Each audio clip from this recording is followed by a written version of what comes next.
Hi and welcome to the latest episode of The Great Debate. I'm Dave Vagnoni, editor of Advantages. He's Andy Cohen, the editorial director for ASI.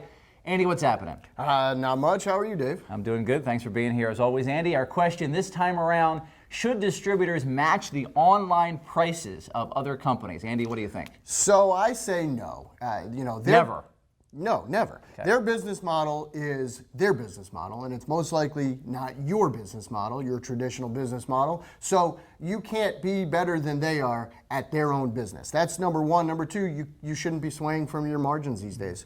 You want to keep your profitability up, keep your margins intact, and that's the best way to do it. Don't go too low. And finally, you have to prove your worth today. And if your worth is only lowering prices for clients, then you're not proving anything to them. Present ideas, present product options, give them choice, show them why you're a vendor that matters. Andy, don't you think end buyers are like consumers?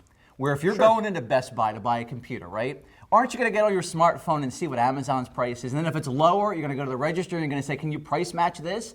I think end buyers are doing the same thing. They're looking on their smartphones or their laptops and they're checking out Vistaprint, Custom Ink, Alibaba, and they're saying to distributors, can't you price match? Wouldn't you do that if you were an end buyer? Well, potentially if you knew exactly the product you wanted. But if you were a good salesperson, you would be offering options to your clients and showing them different ways that they could run their promotions in good, better, best ways. And if you want, the lowest price, then you might have to go somewhere else for it. But if you want options, you can come to me. Yeah, don't sell end buyer short. I think they're very smart. I think they're very wise. I think they're going to look online first, and they're going to come to you and say, why can't you match that? Now, I'm not saying that you should advertise a price matching policy. That's a bad idea. But if you're looking for new business, wouldn't you at least entertain that idea to get that first sale? You're going to have a lower margin first, but the idea is maybe down the line you get back to that normal margin. Oh, no. Why not? So bring it back full circle to that Best Buy analogy. Isn't it psychological, Andy, where if you give good service, you price match. You give good service, the order comes on time, you send them a nice thank you note, there's that psychological bond.